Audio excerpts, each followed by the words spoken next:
नमस्कार, बहुत स्वागत है आपका। 23 की महाभारत में बड़ी सियासी खबरों की बात हम करेंगे, लेकिन सबसे पहले बात छिंदवाड़ा से आ रही बड़ी खबर की। नागपुर रोड पर सड़क हादसा हुआ है। तेज रफ्तार कार डिवाइडर से टकरा गई है। दुर्घटना में 2 लोगों की मौत हो गई। दुर्घटना का सीसीटीवी फुटेज भी सामने आया है। छिंदवाड़ा से बड़ी खबर आपको बता रहे हैं। आप तस्वीरों में देख सकते हैं किस तरीके से डिवाइडर से टकराकर कार पूरी तरीके से पलट जाती है। काफी तेज रफ्तार कार की है। इससे हम वीडियो देखकर हम अंदाजा लगा सकते हैं। सीसीटीवी फुटेज भी इसका सामने आया। देख सकते हैं तस्वीरों में किस तरीके से तेज रफ्तार कार डिवाइडर से टकराकर पलटी है। बुरी तरीके से पलटी है कार और इस दुर्घटना में 2 लोगों की जान चली गई है। कार की रफ्तार काफी तेज थी, बहुत ज्यादा थी रफ्तार, और जैसे ही डिवाइडर से कार टकराती है उछल जाती है कार और बुरी तरीके से पलट जाती है। रूह कपा देने वाला ये वीडियो और कहीं ना कहीं सावधान भी करती हैं ऐसी घटनाएं कि दुर्घटना से देर भली। इसलिए कहा जाता है कि सावधानी से वाहन चलाइए। ये देखिए तस्वीरें किस तरीके से काफी तेज रफ्तार कार डिवाइडर से टकराकर उछलती है, बुरी तरीके से पलट जाती है। 2 लोगों की जान चली गई है इस हादसे में। जशपुर से बड़ी खबर, जहां सेल्फी लेते समय नदी में बह गया है छात्र। नदी के तेज बहाव में डूबा है छात्र। रेस्क्यू टीम ने छात्र का शव बरामद किया। 22 घंटे बाद 10वीं के छात्र ऋषभ वर्मा की लाश बरामद हुई है। जशपुर और रायगढ़ एसडीआरएफ की संयुक्त टीम ने शव बाहर निकाला। कल दोपहर 3 बजे अपने दोस्तों के साथ किलकिला मान नदी में डूबा था छात्र। पत्थलगांव थाना क्षेत्र के किलकिला की घटना।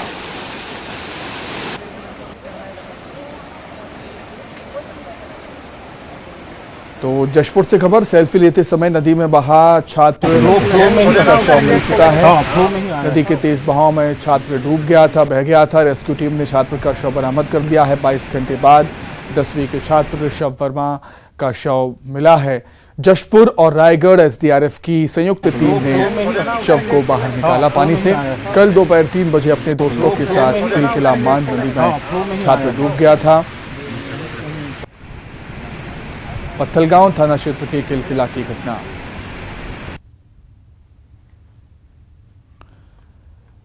तो 22 घंटे बाद आखिरकार शव बरामद हुआ है 10वीं के छात्र का, जो पानी के तेज बहाव में बह गया था।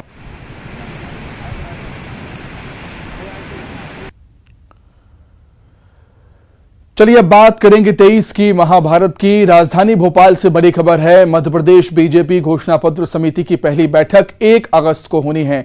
भोपाल में होगी घोषणा पत्र समिति की पहली बैठक।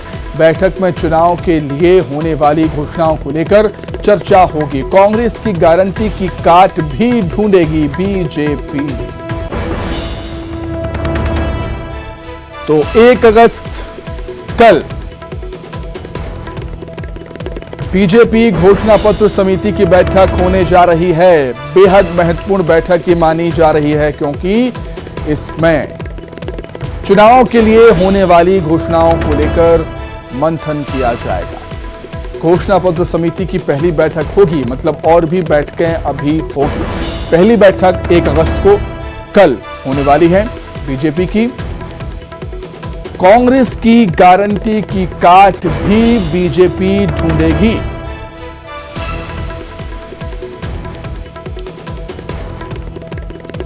तो राजधानी भोपाल में घोषणा पत्र समिति की बैठक होनी है बीजेपी की। बीजेपी घोषणा पत्र समिति की बैठक, पहली बैठक कल 1 अगस्त को।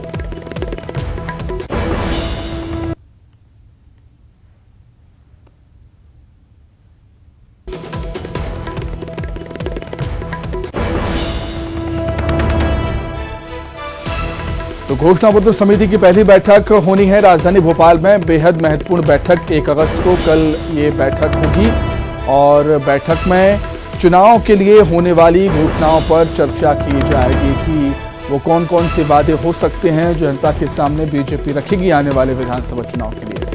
कांग्रेस ने जो गारंटियां दी हैं आने वाले विधानसभा चुनाव के लिए जनता के सामने जो गारंटियां दी हैं कांग्रेस ने, उसकी भी काट बीजेपी ढूंढेगी अपने घोषणा पत्र में। कहीं ना कहीं उनकी भी काट ढूंढेगी बीजेपी।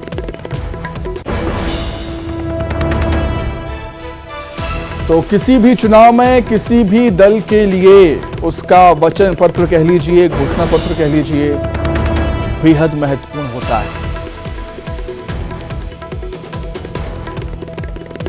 वो महत्वपूर्ण इसलिए होता है क्योंकि एक वादा भी, एक अच्छा वादा भी सरकार बनाने में साबित हो सकता है, कारगर साबित हो सकता है। ये हमने देखा है पिछले विधानसभा चुनाव में, जो किसानों की कर्ज माफी का वादा कर दिया था, घोषणा की थी किसानों की कर्ज माफी की, कांग्रेस ने कहीं ना कहीं वो वादा कारगर साबित हुआ और सरकार बनी थी।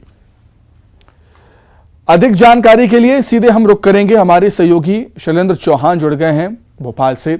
शैलेंद्र, किसी भी चुनाव के लिए, किसी भी दल के लिए घोषणा पत्र बेहद अहम होता है क्योंकि एक अच्छा वादा आपको सरकार बनाने में कारगर साबित हो सकता है। ये हम पिछले विधानसभा चुनाव में देख भी चुके हैं।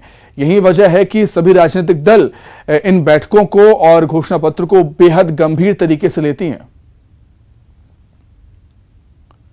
जी सुमित, देखिए इस बार चुनाव के करीब 4 महीने पहले से ही कांग्रेस हो या भाजपा लगातार घोषणा पत्र को लेकर, अपने वचन पत्र को लेकर गंभीर हैं। और अभी से ही कांग्रेस ने तो पहले ही घोषणा कर दी कि 5 गारंटी हम लेकर आएंगे और उसके आधार पर कांग्रेस चुनाव लड़ने जा रही है। और इसी तरह भाजपा ने भी अपनी तैयारियां शुरू कर दी और भाजपा की कल घोषणा पत्र समिति की पहली बैठक होगी। तो जिस तरह कांग्रेस ने पहले ही घोषणा कर दी है कि वो अपने वचन पत्र में 500 रुपए का सिलेंडर और इसके अलावा ऐसी योजनाएं लाएंगे जो कि जैसे लाडली बहना योजना है जो भाजपा सरकार अभी चला रही है, 1000 रुपये दे रही, तो कांग्रेस ने कहा है कि वो 1500 रुपये देगी। तो भाजपा के लिए अब कल घोषणा पत्र समिति की जो बैठक होगी उसमें अहम होगा कि कांग्रेस जो अपने वचन पत्र में गारंटी दे चुकी है कि हम 5 ये बड़े वादे पूरे करेंगे, उसकी काट क्या ढूंढना है। तो भाजपा की कल की महत्वपूर्ण बैठक होगी, उसमें कांग्रेस के वादों से और अच्छा क्या कर सकती है सरकार, उस पर चर्चा होगी, भाजपा उसको आगे लाएगी। इसके अलावा सबसे महत्वपूर्ण है कि भाजपा इस बार एक नया प्रयोग करने जा रही है कि भाजपा जनता से अब रायशुमारी करेगी, जनता से चर्चा करेगी कि वो चुनाव में क्या चाहते हैं। तो इस तरह का एक कैंपेन भाजपा पूरे प्रदेश में चलाएगी और जनता से बात करेगी, सीधे जनता से ऑनलाइन सुझाव बुलाएगी कि वो कौन से बड़े वादे चाहते थे। उस सारे मुद्दों को लेकर कल घोषणा पत्र समिति में बात होगी कि किस तरह से सुझाव लेना है। और उसके बाद भाजपा अपने चुनावी घोषणा पत्र में 3-4 बड़े वादों को शामिल करेगी। बिल्कुल शैलेंद्र, बहुत शुक्रिया शैलेंद्र, आपका जुड़ने के लिए, तमाम बातचीत के लिए बहुत धन्यवाद। चलिए आगे बढ़ते हैं। देवास जिले के खातेगांव में विकास पर्व के तहत सीएम शिवराज सिंह चौहान ने रोड शो किया और इस रोड शो में हजारों लोग शामिल हुए। करीब 2 घंटे तक चले रोड शो में सीएम शिवराज सिंह चौहान रथ पर सवार रहे। रथ पर सवार होकर सीएम सभा स्थल तक पहुंचे, जहां सीएम ने जनता को संबोधित किया। सीएम शिवराज ने इस दौरान 1300 करोड़ की हंडिया माइक्रो उद्वहन सिंचाई परियोजना का भूमि पूजन किया है और विभिन्न योजनाओं के हितग्राहियों को लाभ भी वितरित किया।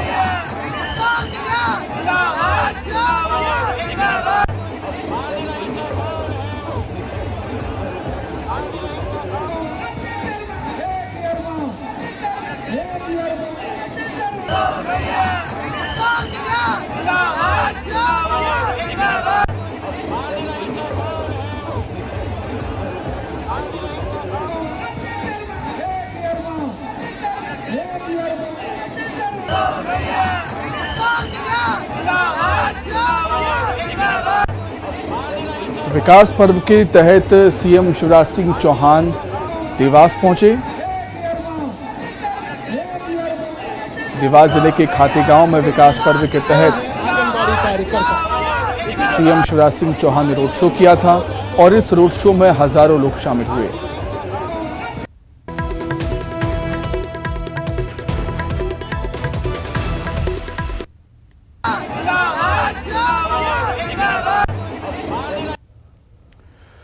आगे बढ़ेंगे। छत्तीसगढ़ बीजेपी पूरी तरह से चुनावी मोड में है। कल रायपुर में बीजेपी अनुसूचित जाति मोर्चा की बैठक होगी। इसमें शामिल होने के लिए बीजेपी संगठन के राष्ट्रीय नेताओं का रायपुर में जमावड़ा लग रहा है। मोर्चा के राष्ट्रीय अध्यक्ष लाल सिंह आर्य, राष्ट्रीय संगठन महामंत्री बीएल संतोष, राष्ट्रीय संगठक वी सतीश, बीजेपी के राष्ट्रीय महामंत्री और मोर्चा प्रभारी सीटी रवि भी बैठक में शामिल होंगे और इस बैठक को लेकर कांग्रेस ने बीजेपी पर निशाना भी साधा।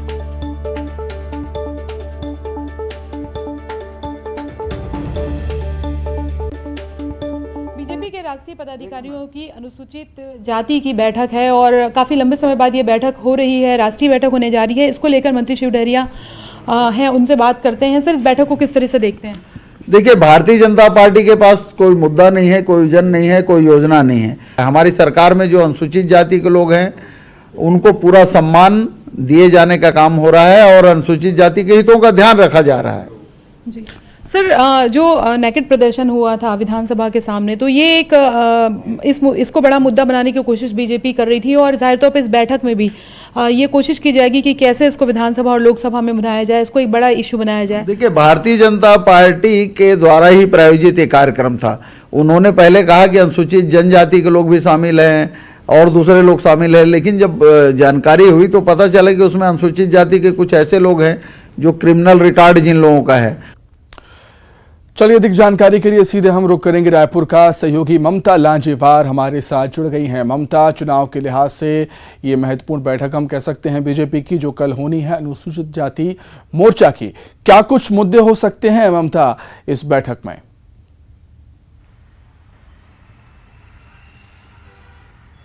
बिल्कुल, देखिए, चुनाव सामने है और जाहिर तौर पर दोनों ही पार्टियां जो है वो लगातार चुनावी तैयारियों पर लगी हुई है और अलग अलग जो वर्ग समाज जिसे इसके साथ में बैठकें की जा रही है। कल बीजेपी की बड़ी बैठक है और लंबे समय बाद ये बैठक हो रही है। राष्ट्रीय पदाधिकारी जो है अनुसूचित जो जाति है उसके राष्ट्रीय पदाधिकारी उसमें शामिल होंगे और इस बैठक में जो रणनीति बनाई जाएगी वो ये है कि आने वाले समय में जो है वो अनुसूचित जाति वर्ग को किस तरह से जो है वो साधा जा सके, चुनावी रणनीति क्या होगी, जो सीटें जो है वो बीजेपी ने खोई है, जो सीटें कांग्रेस के पास में है अनुसूचित जाति वर्ग की, तो उसको जो है वो कैसे जो है वो वापस लाया जा सके, उसके लिए क्या किया जा सकता है।